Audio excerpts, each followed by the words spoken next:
Bengaluru's lakes have been in the news for being polluted, contributed largely by untreated sewage water being emptied into them.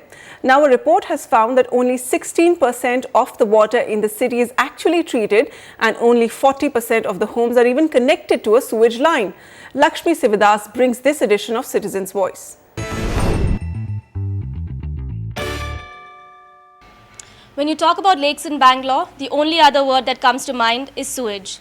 To put things in perspective, about 90% of the city's lakes have sewage water flowing into them, and only 2% of them are fit for drinking according to the Central Pollution Control Board standards. I have two experts with me to talk about the extent of damage to lake ecosystems and the root cause of unviable STP plants in the city. So to start off, Mr. Kulkarni, you have done extensive research, you've been studying preservation of lakes in the city.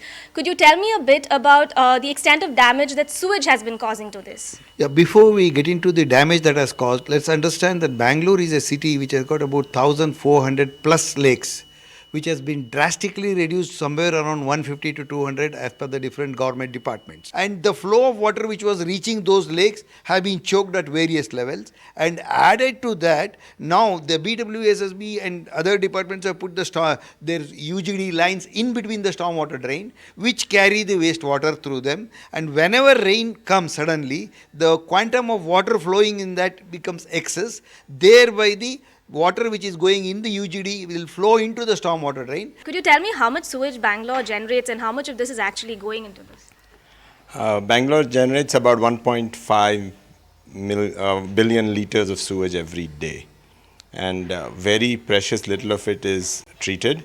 About 30% of it is carried in these UGD underground drains but they are old, they are leaking. So basically sewage becomes the main recharge point for all the aquifers. See, Bangalore as a whole has been divided into three natural gradients. One is the Chellagatta Valley, another one is the Mysore Road, that side is the one, the third one is the Yelahanka side.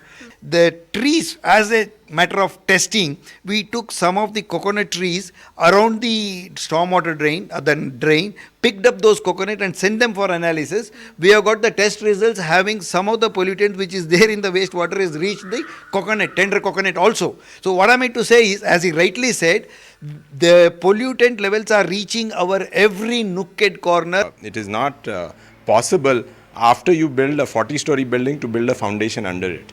So that is what Bangalore looks like now, is that we are growing rapidly, malls, IT parks, but there is no underground foundation at all for sewage and water, but not for transportation, not for anything. So it is becoming unlivable physically with air pollution and traffic, but even sub-physically because our whole water is contaminated. Some of the big STPs which the government itself has built, 4 numbers I would say, one in Kabban Park, another in Mysore Road, the other one is Yelahanka, with an objective that the treated water would be reused for the purpose of construction activity or for some commercial non-potable activity wherever it can go, so that much of water dependency on the natural source is reduced. That is one thing.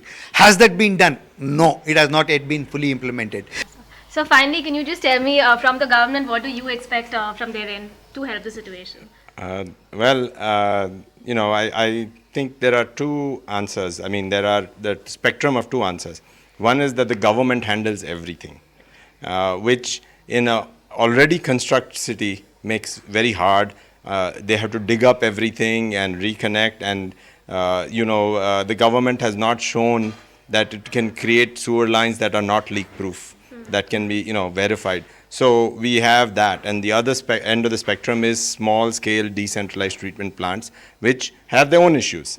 So what can we do? I mean, so the government obviously either it has to say before anything, now we are going to stop and dig up every thing and put sewer lines in the whole of Whitefield. And they have to dig up Whitefield for 5 years to do that. Or they say, how do we make small-scale plants work, operate efficiently, honestly, transparently. Thank you so much for joining us. Those were two experts talking to us about how to plug pollution in lake ecosystems in the city and also about overhauling the system of sewage outflow. From Bengaluru, With camera person Nazir, Lakshmi Sivadas for NDTV.